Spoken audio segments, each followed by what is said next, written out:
is because of their doing. Ah. Yeah. They're so incompetent. They're so incompetent. They're so ignorant. No, apart from the fact that they're very corrupt. You know what I saw early on? Their incompetence was shocking. Hindi nila alam ang the simplest things. They don't know the simplest of things. Tapos kaya yabang, hindi sila magtatanong doon sa mga nauna sa kanila. No, so and then so they come out looking like fools that they don't even know the simplest of things about, for instance, even protocol they don't know. Zero, mga walang alam. Yung sinabi ni PRRD literal yon. Mga wala kayong alam. Hindi niyo kilala ang Pilipino. Dalawa, tama yun. So incompetent. Biro mo, ang naisip lang niya, itong spokesperson na yan, of course, that's Marcos, no? That's talking, kasi she's the spokesperson. Ang naisip niya, doon sa hunger, ang solusyon niya, ayuda. Napaka-incompetent. Wala yung let's strengthen our institutions, 'di ba? Let's create jobs, let's create farm to market roads, 'di ba? Let's open the market. Wala, because they don't know. They know Dapat nothing. ibigay nila, ma'am, actually, is sustainable para Correct. sa mga tao. Yeah. Yung ayuda, ma'am, tama nga yun na parang it's like only para lang yung band-aid. Pansamantala lang yan Pero once meron kang project na gagawa ka ng sustainable livelihood para doon sa mga tao na walang trabaho, ma'am, forever yan. Pag mapaglaganap nila yan, magiging magiging effective yan na magiging source of income ng mga tao. Kaya lang, ginagamit nila yan, pansamantala lang kasi. Gusto lang nila makaupo, 'di ba? Tama yun, vote buying ang ginagawa nila. At saka yung mga yan, yung mga politikong ganyan na mga bulok na yan, gusto nila na yung taong bayan manatiling mahirap, manatiling ignorante, kasi madaling manipulahin, madaling takutin, madaling bilhin, 'di ba? Yun yung tayo naman yung kwento ng buhay natin, galing naman tayong lahat sa kahirapan, 'di ba? At some point in our lives, 'di ba? Pero dahil may nabigyan ng scholarship, yung mga tatay, nanay, or whatever, di ba? Tayo nabigyan ng, or whatever, natulungan ng gobyerno, ganun, di ba?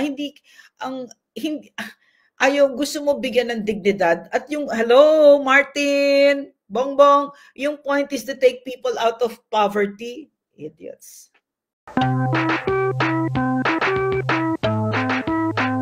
And I think that the most that yung pinaka-responsible para dyan sa ganyang ratings ay yung mga tao mismo. Si Bongbong Marcos, si Martin Romualdez, no? Napakaliwanag nung sinasabi ng taong bayan, Martin, Bongbong. Kitang-kita na kasi naman 52% no, self-rated poverty. At saka yung pagnanakaw na harapan. Kahit nga yung hindi harapan, alam naman namin kung ano nangyayari dyan. Talagang you are really the worst president this country has ever had. And Martin Romualdez, Martin, you're the worst Speaker of the House that this country has ever had. This is the worst team ever. Pinakasakim, ganid sa kapangyarihan. Nakakahiya kayo. Tapos ngayon, sigurado tayo mandaraya itong mga ito sa elections. Pero ngayon, no, there's really so much na pwede mong matutunan dito sa survey na ito. Totoo yung sinasabi ng mga greatest minds, di ba? Sila Rousseau, Locke, Hobbes, Machiavelli. Power is with the people. Yung mga tanga dyan, no, dyan sa Marcos team na yan, na nalasing-lasing sa kapangyarihan, no? Katulad na para bang walang kinabukasan, parang hindi magtatapos ito, no? Parang walang hangganan, di ba? Ang dami ninyong inape, ang dami ninyong sinaktan, ang dami ninyong buhay na sinira, at dami talagang buhay na pumangit dahil sa inyo, ng kakapal na mga mukha ninyo, hindi kayo nagsisilbi ng maayos sa Pilipino. Ngayon nakuha ninyo kung ano yung sinasabi nila ngayon. Kilalang-kilala na nila talaga kayo, at saka in other words, kinukuha na nila yung kapangyarihan na yan. No, they're getting it back. Kinukuha na ng Pilipino kasi sa Pilipino nang galing yan. Sobra silang nalasing kasi kitang-kita natin, no? Lahat sila, katulad kunyari ako, no? Kasi nasa receiving end ako nito No, nasa receiving end ako ng pagmamarahas at saka yung pagkalasing sa kapangyarihan nitong mga idiots na ito. No? Nalaman ko recently na yung NBI daw may warrant of arrest na para sa akin. Anong ginawa ko? Anong ginawa ko? Nagnakaw ba ako ng bilyon katulad ng trilyon katulad ng ginawa ni Marcos at ni Tambaloslos? Meron ba akong gold na binenta na hindi ko ini-explain kahit na kanino? Ninakawan ko ba ang Pilipino ng PhilHealth at saka yung mga pension funds nila? 'Di ba? May ginawa ba akong ganon? Ang ginawa ko lang yung hindi ako nag-attend ng hearing na hindi wala naman akong invitations na dalawa. At saka itong kongreso na ito, itong mga baliw na ito, uulit-ulitin natin, wag din yung iboboto yung mga yan. Yan sila, nakita naman natin kung sino yung mga yan, di ba? Mula nung na-detain ako the first time, tapos ngayon. In fact, ang narinig ko, yung detention ko ngayon will be indefinite. Indefinite. So, may sinabi silang panahon, pero, ang totoo doon, pag nakuha nila ako, ay hindi na nila ako pakakawalan. Hindi naman tong Pilipinas, ginawang Afghanistan, ginawang Iraq, di ba? So, nakita mo, Marcos, Tambi, nakikita ng Pilipino yung kabastusan ninyo, pagmamarahas at pagmamalabis ninyo, pagwawarak ninyo sa constitutional rights ng bawat Pilipino, ordinaryong Pilipino. Nakita nila kung anong ginawa ninyo kay PRRD. So, yan yung resulta ngayon. Minus si Marcos? Minus 49. 49. Tapos si Martin. Si Bongbong minus 29. Si Romualdez po minus 43. I don't think anyone has gotten that negative even before po. So, this is astounding. Sila lang. Oo, sila well, lang. You know why?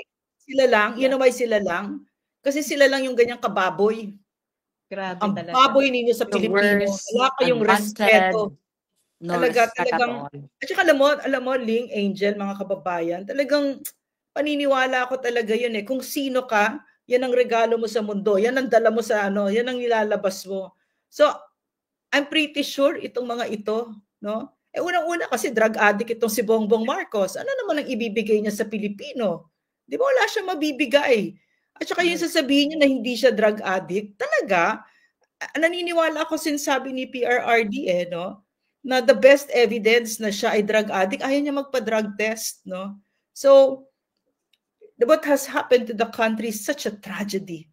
Such a tragedy.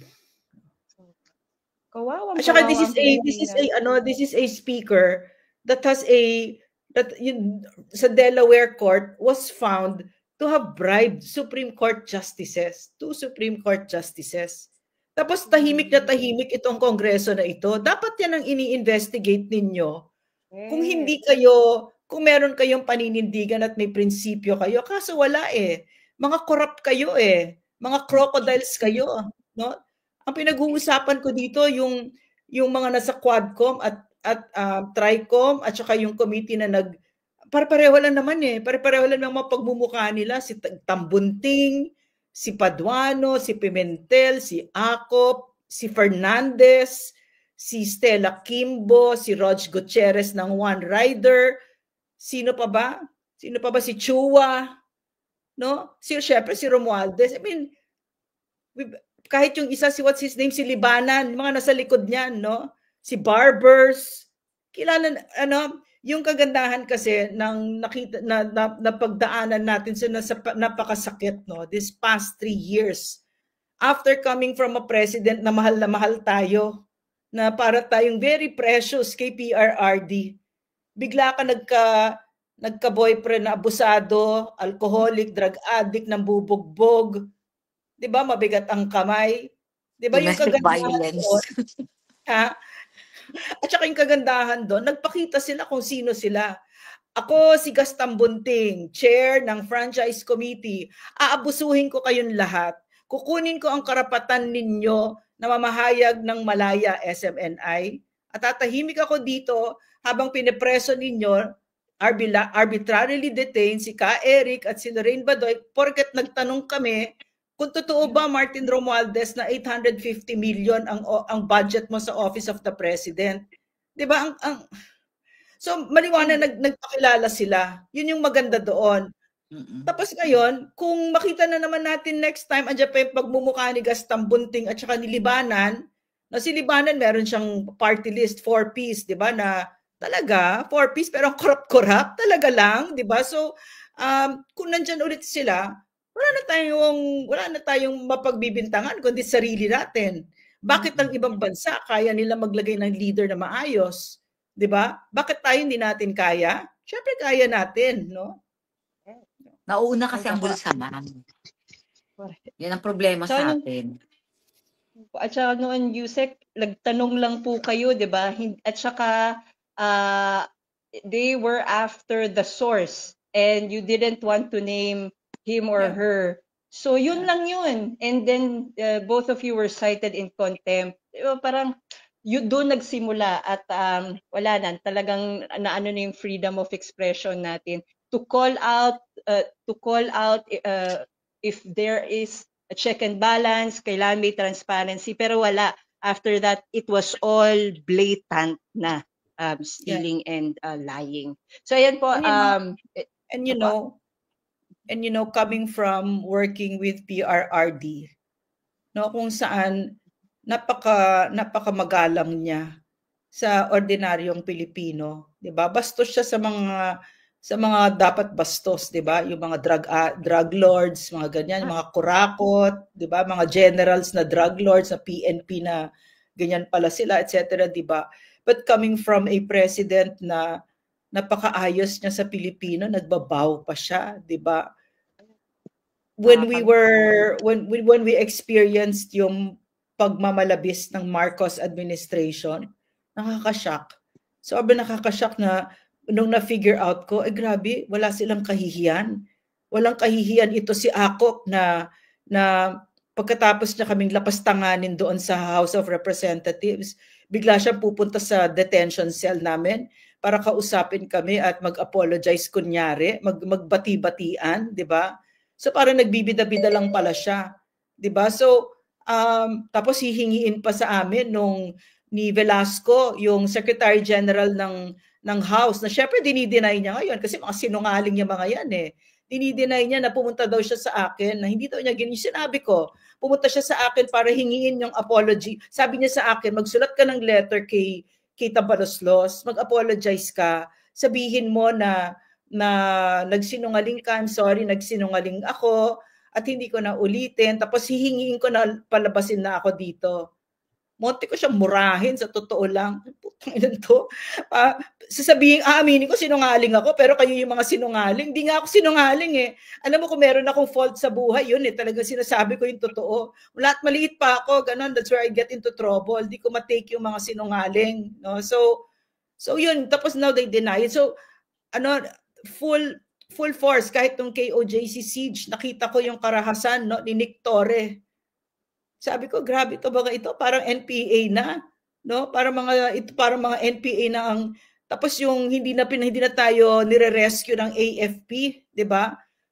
Kitang-kita, in fact, in front of them, tinanggalan ng karapatan si PRRD and inside a military camp, but they looked away. 'Di ba? So, pwede pala yun, no, Angel? Kasi kami ni Angel Ling, nagtrabaho kami kay PRRD eh. So, ibang-iba yung itsura ng gobyerno nung si PRRD at ibang-iba nung ito na si Bongbong. Ang layo po talaga at we're very careful. So, if they follow the money trail, ganun rin sila. So, this is why it's a poor you know what I heard? Yes, po. You know what I heard, no? Parang I also saw it na aninag ko, no, doon sa mga hearings na yan. Now, this very weak, I mean, you cannot blame Bongbong Marcos on one end as a doctor because may sakit siya eh. He's a drug addict. An addiction is an illness. I'm serious about that, no? Yeah. The people who love him ought to be telling him, bumaba ka na, mag-rehab ka. Dumudugo-dugo na yung gums niya, no? Dumudugo-dugo na. Tsaka may mga white powdery substance. Nagkakalat na si Bongbong Marcos, no? Kung merong nagmamahal sa kanya, dapat sinasabi, baba ka na. Kaso walang nagmamahal dito sa taong ito. Ginagamit siya kasi sila ay nakikinabang sa kanya. So, wala silang pakialam kung masira ang Pilipinas. Basta makikinabang sila. Ito mga ganid sa pera at sa kapangyarihan, sasaidin nila itong drug addict na ito. kahit masira ang Pilipinas. Nakita ko, ito pala yung kahalagahan ng very strong na leader. Kasi ito, napaka-weak niya. Nagkakaroon sila ng power struggle. Kung sino ang bida sa kanila. Kung sino ang alam mo kung ano yung takot ko? Siguro nakikita nila na bibigay na ito anytime soon. So, and when that happens, sino ang mananaig? Siyempre, constitutional successor si Inday. But that's why they have to take Inday out, di ba? Kahit na 32 plus million. At si Martin, walang boboto dyan. Martin, walang may gusto sa'yo. Nako, wala talaga, no? Kainisan niya. Yan, sabi nga po ni Veda Beam, hello po from Davao City and listening here in Dubai. Kailangan na talaga ilibing si Martin Romualdez. Napaka-unfair na wala siyang kalaban. Ayan po, Hindi, no? Kasi, Po talaga. Yan si Veda Beam? Veda Beam, yes po.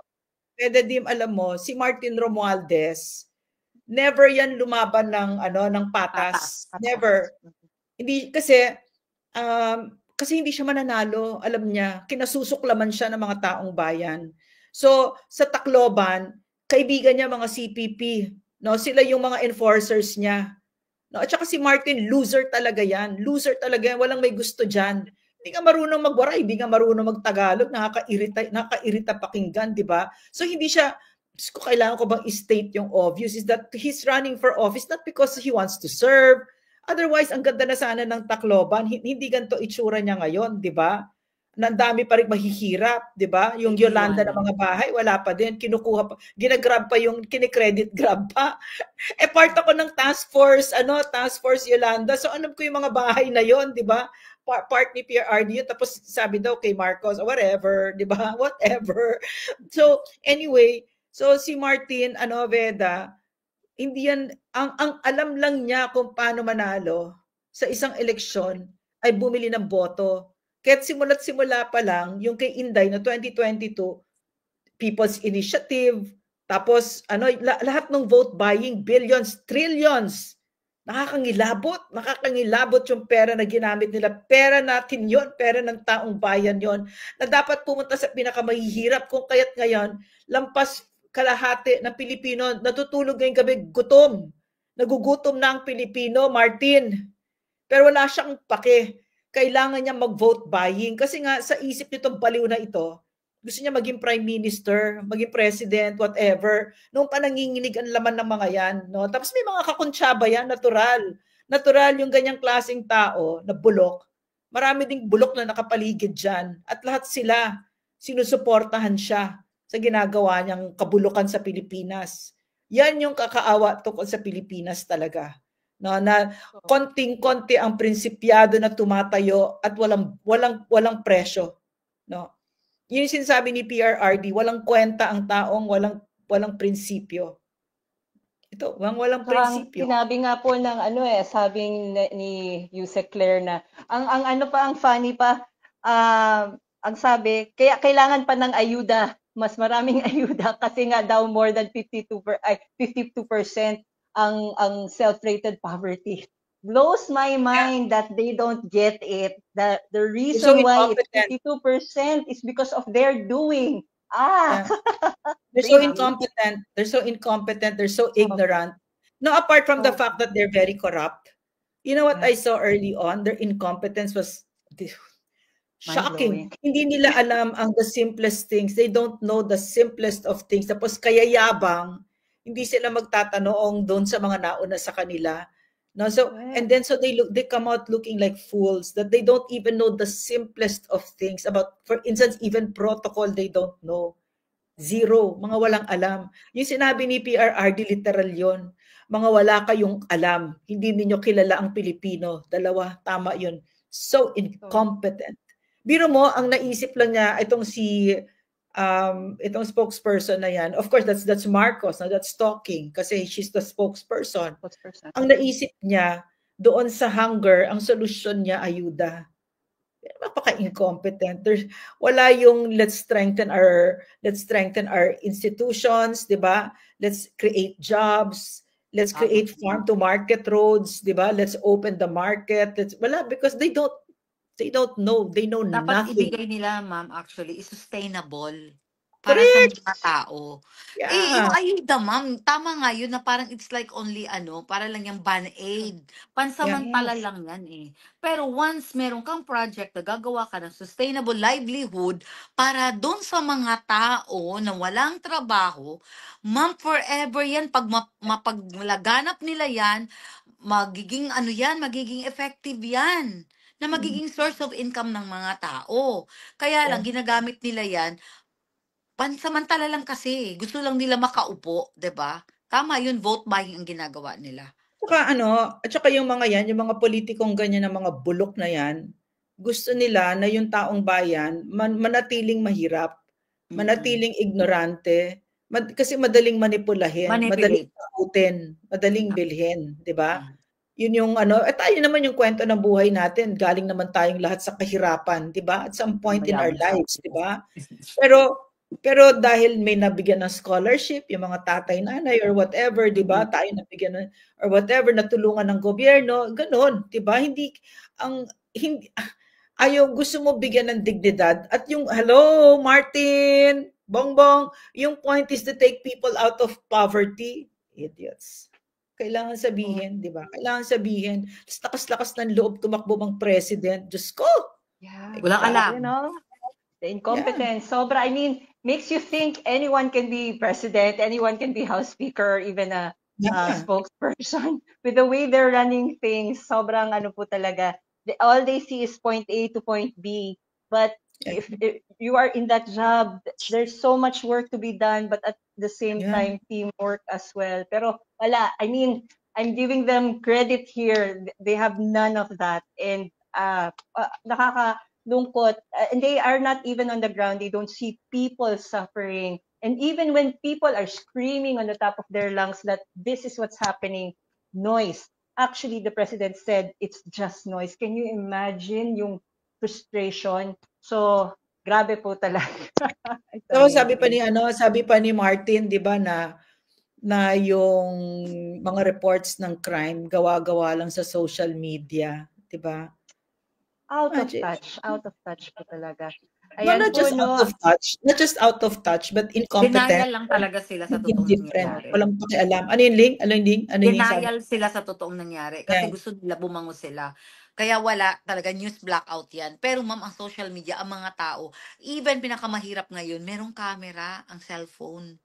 So they can document anything and everything na nangyayari dyan sa lugar nila. Ganun na ba talaga katangang-tangi nila sa Pilipino? No, nagkamali sila. Sila tuloy na isahan ng mga Pinoy. Yeah.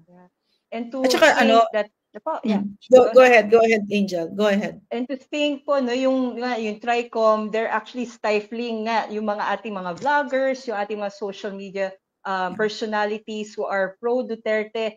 I don't know what they're thinking, but apart from what we know they're actually doing is to stifle their freedom of expression, to really call the government out. Pero wala. All the more they're frustrating us, all the more that we will want to speak out. Ang dami kaya natin, hindi lang sila. So, alam mo yun, yung mga ganun, anyway, you were saying. Si Marcos kasi, si Bongbong Marcos, talagang katulad siya ng tatay niya. Kasi ganyan din naman ang ginawa ng tatay niya, no, from the get-go. Unang-unang pinatahimik talaga ang media ni Ferdinand Marcos Sr., etc. Ganon din ginagawa ni Martin Romualdez, di ba? Alam mo, it's an open secret that Martin Romualdez has so many people in media in his pocket, di ba? At nananakot pa. Di ba katulad ng ginawa niya sa SMNI, di ba? Pero yung kailangan gawin yon ng isang gobyernong pasista at kailangan gawin yan ng isang gobyernong bulok at ang plano pala ay nakawan ang Pilipino. Kailangan yon, no? Lalo pa ngayon na akala ni Martin sa isip-isip niya, no, abot kamay na niya ang presidency or vice presidency kasi mai-impeach na si Inday, 'di ba? Parang ganyan yung feeling niya.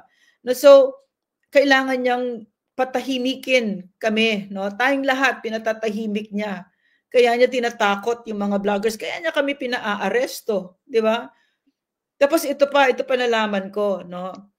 Na doon sa source ko, informant ko, na kaya kami pinapaaresto ni Eric, No, kami ni Eric, pinapa-aresto kami. Kasama yata si Sas, diba? Pero specifically for me and Eric, because sabi nung ano, kasi yung informant ko nasa BJMP siya. Tapos ang sinabi niya na one of those reasons kung bakit kami ni Eric ang pinapa-aresto para hindi kami makapagkampanya ng for EPANAW, no? Kasi nga CPP, NPA, NDF, 'di ba kami ni Can you imagine a Congress with Eric in it? Baka himatayin sila araw-araw. At saka, can you imagine, Congress, grabe pag andyan si Eric, sa totoo lang.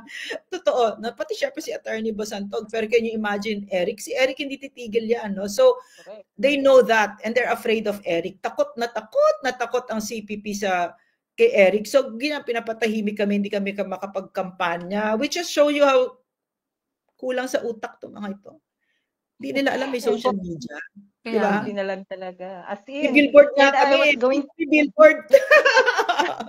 Ayan, papakita ko nga po maya-maya. Pero before that, just a reminder for everyone po, if you can recall our president before, President Duterte po, warned us about not voting for the front organizations that are under CPP, NPA, NDF. So allow me to play this video again for everyone to be reminded.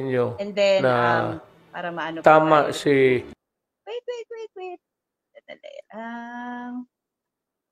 Mute natin. And... add.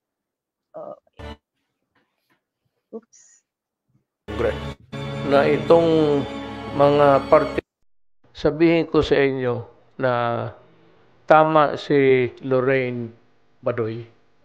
Nakapasok sila sa Congress. Na itong mga party list na Kabataan, Anak Pawis, Bayan Muna, Alyansa of Concerned Teachers or ACT at Gabriela, makita naman ninyo sa behavior nila. They are really legal fronts ng Communist Party of the Philippines. Makakatiyak ang muring anak pawis na mahabas ang buhay ng revolusyonaryong kilusan. Sa aming organisasyon tayo nagagaling yung napakaraming mga kabataan na nag-NPA. Una sa lahat, proud kami na ang ating mga alumni ay maging NPA. They were able to blossom into something. Matagal na ito. Ang problema, ginagamit nila ang pera. Pinakuha nila yung pera ng gobyerno at binubuhay nila yung the act of one is the act of all. The act of a country killing an innocent farmers or killing the barangay captains. Alam mo, it's a conspiracy.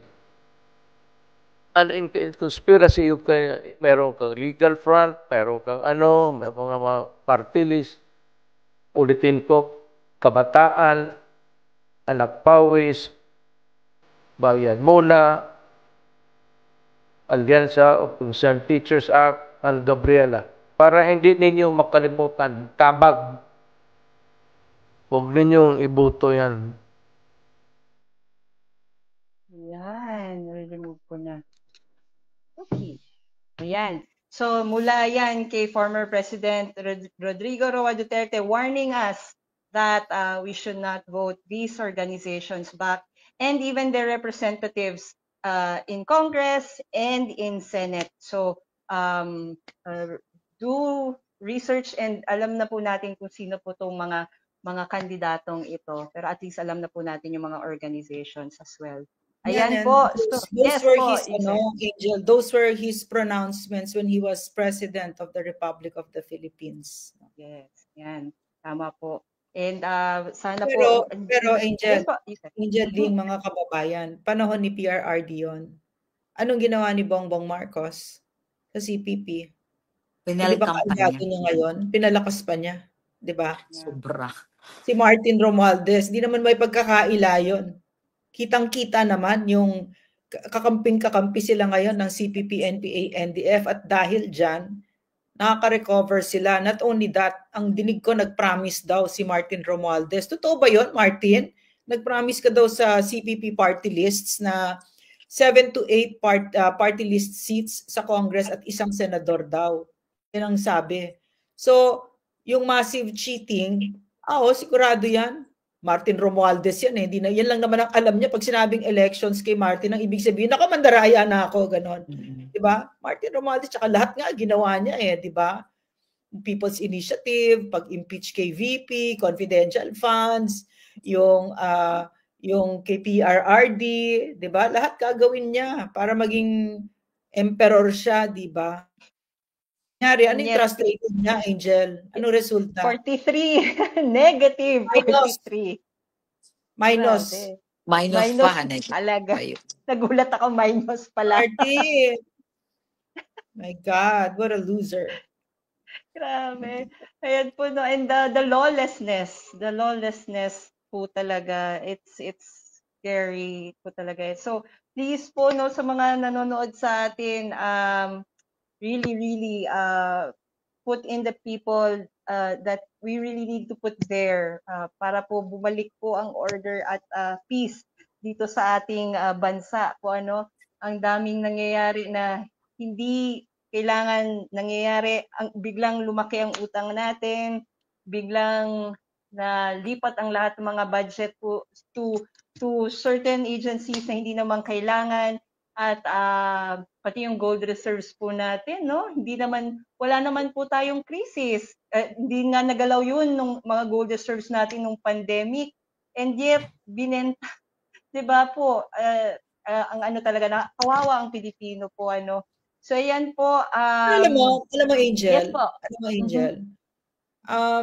Sa isang banda kawawa ang Pilipino, pero sa isang banda, hindi ako naniniwalang kawawa ang Pilipino. No, marunong tayong lumaban, marunong tayong matuto. No?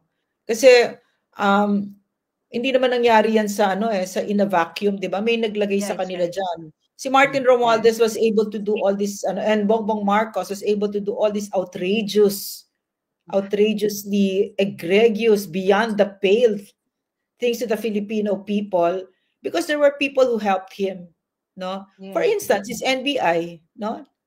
Really, you're going to arrest? Diba? So, and what's his name? Judge Jimenez ba yan? What's his name? But anyway, no, there are a lot of people that helped him, including Ako, Paduano, Pimentel, Johnny Pimentel, si Dam Fernandez, si Abante. Naku, nakalimutan ko si Abante. Huwag ka naman magtampo sa akin, ha? Si Suarez. Naku, nakalimutan ko si Suarez, si Kimbo, si Tambunting, si Libanan, si Barbers, syempre Romualdez, no? Yung mga yan, si Chua. They were the ones that really hurt us. All this how many years na pinower trip ang Pilipino, 'di ba? At ginagawa pa din nila ngayon, no? I heard na si Ronald Cardema, meron din daw siya, ipapahuli din daw. Mga baliw na itong mga ito. Baliw na kayo, alam mo, magpatingin kayo. Mga baliw-baliw kayong lahat dyan. Idiots, no? Porket kaya nila, gagawin nila as if hindi ito matatapos. Grabe. As if. Ayan po, ulit kay Vedavin po, sinasabihan ko na po mga pamilya at kaibigan ko na dapat split kami sa boto ng mga party list para mas maraming makapasok na pro-Duterte. Sinategize na po nila, kailangan mabawasan ang mga buwaya sa HOR. Angel. Yes po. May sabihin ako, ha. Kasi yung tatay ko kasi 'di ba naging kongresista siya ng Cotabato City, Cotabato. No, so mahal na mahal ko yung mga taga Cotabato. Talaga pinilahan nila si Bongbong Marcos sa hindi na tuloy nagpunta si Bongbong, natakot siya. No, ganyan ang mga taga Cotabato. Yan ang Mindanao, 'di ba? So anyway, yung tatay ko, no, ibang-iba yung kongreso noon. Ibang-iba, hindi never ko ma-imagine na maging ganyan. Diyan ako nag-homework, diyan ako and one of those reasons is because of the CPP, NPA, NDF inside it. Of course, mga kurakot din yung mga magnanakaw na yan, di ba? At saka yung family, political dynasties, etc., di ba? Na sobrang naging bulok ang kongreso. Pero isang malaking factor ang CPP. Talagang pag umupo ka dyan ng isang araw, maririnig mo lang yung mga bunganga ng mga yan. Kasi talagang ang goal nila is to waste government time and resources para pa mapabagsak ang gobyerno. So yung Kongreso ngayon, it's the worst. It's the worst. Nakakahiya, no? So ngayon binibigyan tayo ng napakagandang pagkakataon. Reset, no? Huwag niyo nang iboto. Yan, si Acop, si Paduano, Pimentel, si Johnny Pimentel, si Fernandez, si Dan Fernandez, si Abante, si Suarez, si Kimbo, si Chua. Dapat may listahan tayo, ulit-ulitin natin si Tambunting, si Libanan, tsaka yung 4-piece wag. Iboto nyo lang Epanaw, number 18, yan na yan. Diba? Kasi isang party list lang ang pwede nyo iboto. Tsaka tama naman yung sinabi mga Duterte aligned. Correct. Correct, that's right.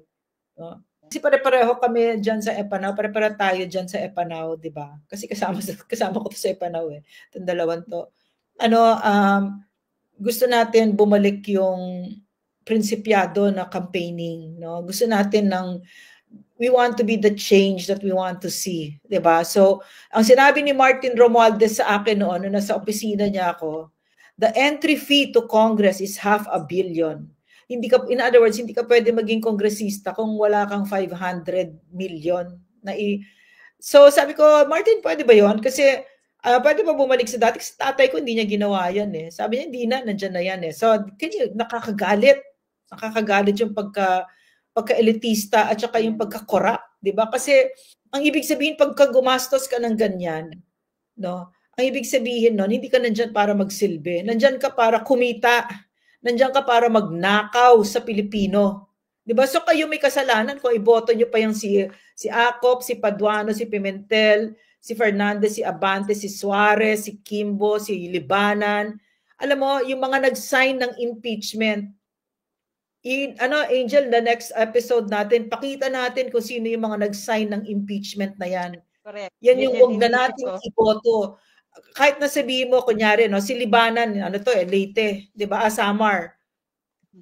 Hindi naman ako taga-Samar, pero sabihin ko sa mga taga-Samar, ambag nyo na yan, kasi hindi naman tayo magkakahiwalay, iisa lang tayo, lahat tayo dito Pilipino, no? Ang nambaboy sa amin, sa Kongreso, si Pimentel, for instance, si Paduano, si Acop, hindi naman ako taga-district nila, di ba? Pero sinaktan nila ang Pilipino. Kasi kunyari, no, si Suarez, di ba? Diyos ko, di ba? So, si Kimbo, nagsasasayaw pa ito nung dinetain kami illegally. Tapos siya pa nagsabi na indefinite, no, ang arrogante, no, ang arrogante na hindi nila nakuha kung ano yung tama kapag ikaw ay kongresista. Nakita ko sa tatay ko, dapat unang-una mapagkumbaba ka.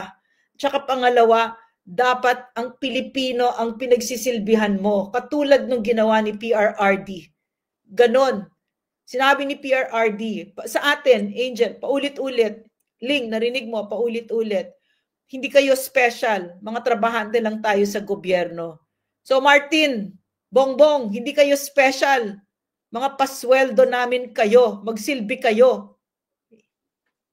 Tsaka nga po once they lose the position, once they lose the power, once they lose the money and all, wala. They lose everything. And that's why they're buying friendship, they're buying power, they're buying all these people. But at the end of the day, they're loners, they're losers po talaga. So, you know why? You know what? Because they have nothing. They're nothing. Tama talaga si Baste. Without the position, without the resources, you're nothing. Because their internal lives are empty. These are some of the most broken people that I have ever met. They're empty. They're sorry excuses for human beings. And all they can do is hurt other people because they are wounded themselves. Diba? Wounded people wound. So, ayusin mo muna yung kaya nga sinasabi sa Pilipino, ang iboto nyo based on character, integrity, diba? Track record, diba? Huwag kayo bumoto ng drug addict, utang na loob, walang ibibigay na tama yan sa atin. I think that same with Ling. I think that aside from that, the big problem kasi for a lot of Filipinos na naririnig ko, tinitingnan ko yung response nila. it all boils down to trust. No, it's a government that they don't trust. So the mere fact that it was the Philippine government that invited the European Union, yun ang problema nila.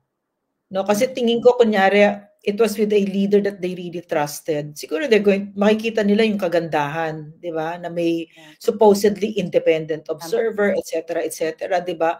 Kasi we all go back to that survey eh. It's a survey that says the Filipino people do not trust this government. 'Di ba? So yun yung problema kasi tingin ko kung si PRRD yan. Si PRRD eh. 'Di ba, Angel? Yeah. Amazing. Amazing. Umabot pa siya ng 99% sa Mindanao. Yung trust and approval ratings niya, walang ganong leader sa buong known democratic world. No, sinabi nga yan ni Steven Sakur, 'di ba? That he is the envy of the western world, the democratic world, 'di ba? Na mula't umupo siya hanggang bumaba siya hanggang ngayon. Ang taas ng tiwala ng Pilipino sa kanya, 'di ba? So, yun yung pinaka-problema. Yun yung, babalik na naman tayo doon sa lagi kong, ang kulit-kulit ko doon kasi yun ang natutunan ko kay PRRD. Ang kapangyarihan ninyo ay nanggagaling sa tiwala ng taong bayan. Kapag sila ay wala ng tiwala sa inyo, babawiin nila yan. Ngayon, pag pumunta ka sa mga post ni Bongbong na nagsasalita, siya yung emoticon, puro tawa, di ba? At ang nagmamahal na lang sa kanya ay ang CPP, NPA, NDF. Mahal na mahal ng CPP si Bongbong Marcos. Kasi may pakinabang sila. Correct. Ayun Can lang you imagine, Ling? Can you imagine, ha? Yun na sila love team, CPP at Marcos. So, kita mo talaga, mga hipokrito, tsaka hindi nila miniminyon na Marcos ibagsak. Pero mo mula nung college ako, yun na lang narinig ko. Oo, Marcos nakikita ko ibagsak. ng kabataan ko. Lahat ng mga pader. Marcos ibagsak, si PPNP, di ba, NDF, mga ganon. Ay, tapos ngayon, love sila. Hello. Oo, tsaka ang pinag-iinitan nila si VP. O, di ba? Saka nakakita sa buong mundo, tayo lang ang nagkaroon ng vice president na na-impeach. Di ba? Parang bayan na to ng mga baliw, parang bayan ng mga drug addict, no? Di ba? Parang ang laki ng takot nila kay VP. No? Kung tutusin, display lang naman siya. Dapat, di ba? Oo, display lang siya eh. Waiting lang siya dyan. Nanahimik lang yan dyan.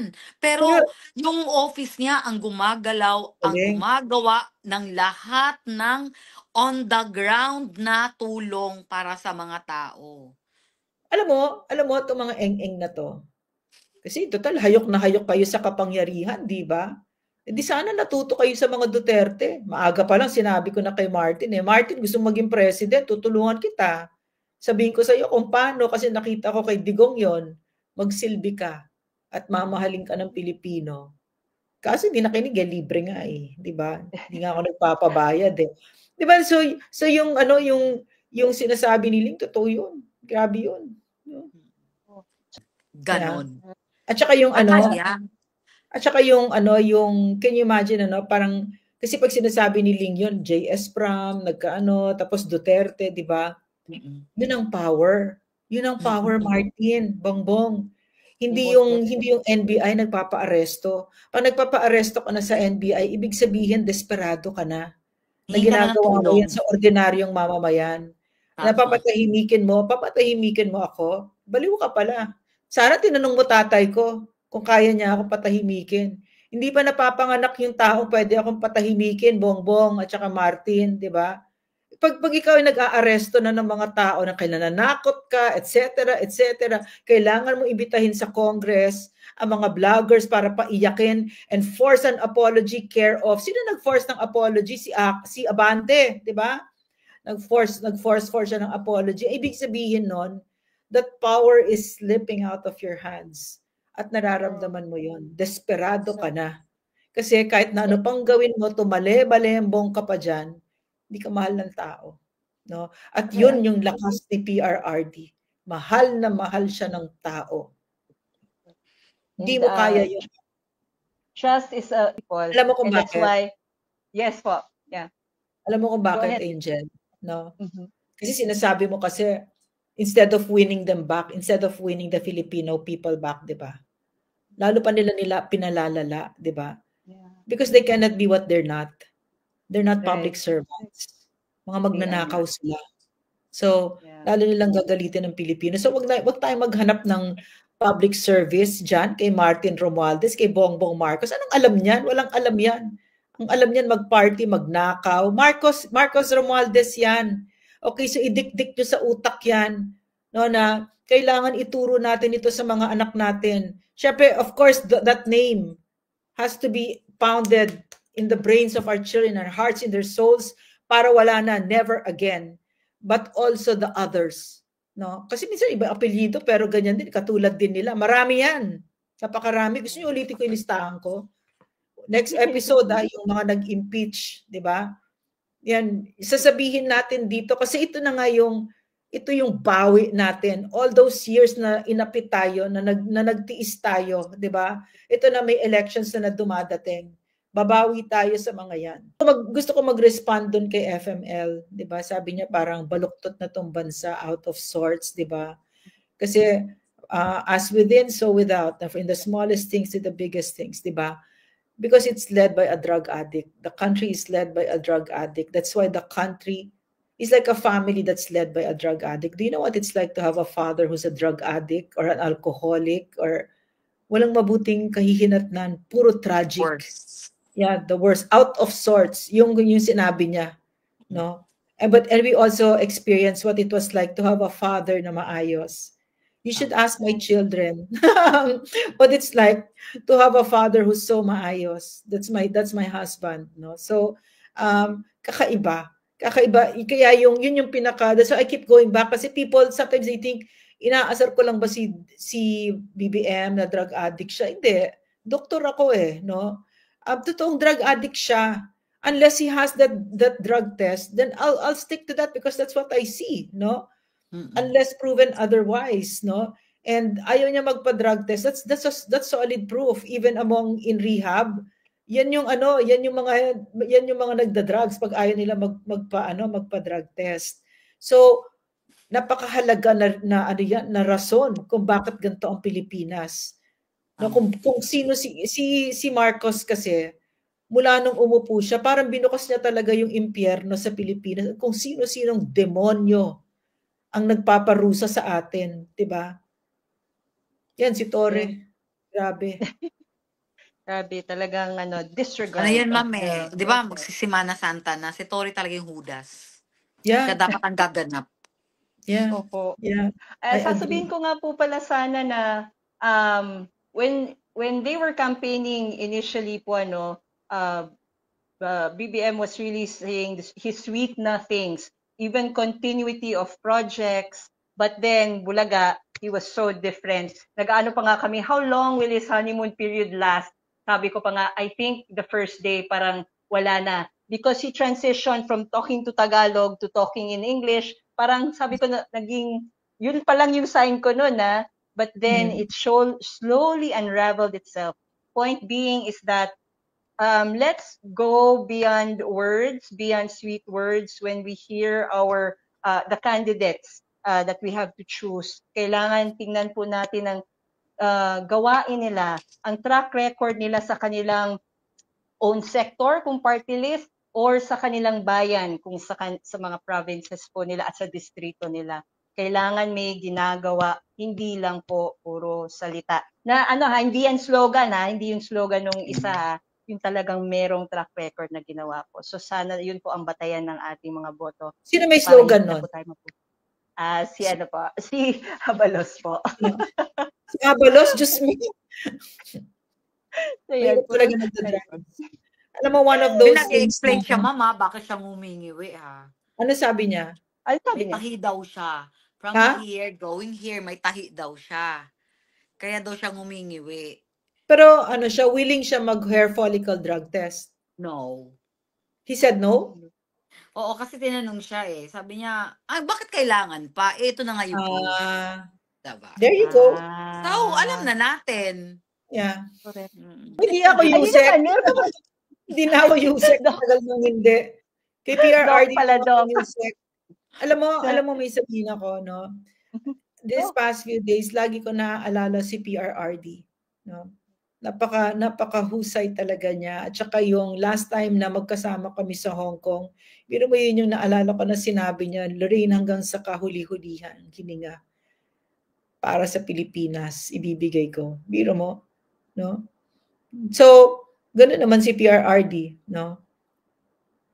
So, napakaswerte natin na naranasan natin yun. I think in all my life, no, parang there are very few men who have really affected me the way PRRD has. No? Very, yeah, that's why. And people, and tapos, yung kabaliktaran niyan, si Marcos, magtanong ka ngayon sa Pilipino kung anong dusa ang pinagdadaanan nating lahat.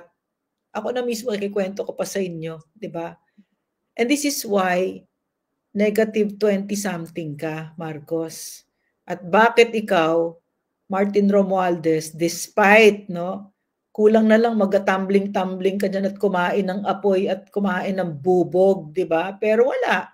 Hindi kayo mahal ng Pilipino, minus 43, kakahiya. Pero hindi nahihiya yung mga yan.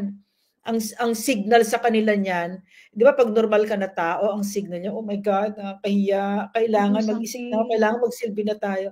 Hindi. Ang ibig sabihin niyan, magnakaw pa tayo na mas marami. Ay ibig sabihin niyan, sa elections, kailangan mas marami tayong tatakutin pa. No? Kailangan mas malala yung pag-cheat natin, pagdaya natin sa elections. No? Yan ang signal sa mga hayop na yan. No? At huwag niyo kakalimutan to. Huwag niyo kakalimutan to, mga kababayan ko. Kasi lahat may hangganan. Sinabi ni PRRD yan. Lahat may hangganan. At nakikinig ako kay PRRD kasi hindi siya tanga. Napakahusay na. Yung pagkatao niya, kilala din siya ni Ling eh. Yung pagkatao niya, ganap na pagkatao. Diyan hindi ako nagkamali na ibigay ko yung buhay ko sa kanya.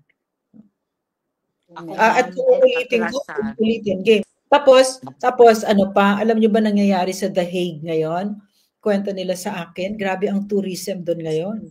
Yung mga hotels doon, punong-puno, yung flights, yung ano. Yeah. At saka kung nag-uusap tayo dito, may nakabantay kay PRRD doon. Diba?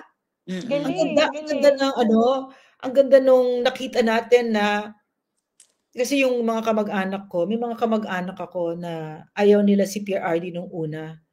Pero ngayon, naiintindihan na nila. Kasi nagulat sila sa nakita nila eh. Parang, my God, kahit Antarctica, kahit Moldova, kahit Lithuania, kahit saan parte ng mundo, di ba? So, it's a love that's so profound. Di ba? It's a very, us here, the three of us, no? Kaming tatlo, nabiyayaan kami na kilala namin si PRRD, na yakap, nakasama, nakakwento, di ba? Wonderful na tao si PRRD. Talaga, marami akong dinadaanan na kaso ngayon. Aarestuhin ako ng mga hayop na yan, etc. Diba? Nagsisisi ba ako? Kung ulitin ko ito, paulit-ulit, susundan ko pa din si PRRD. Paulitin ko. Magsisilbi pa rin ako ng bayan kasama siya. Dadaanan din namin lahat ito. Diba? Napakagaling na tao si PRRD.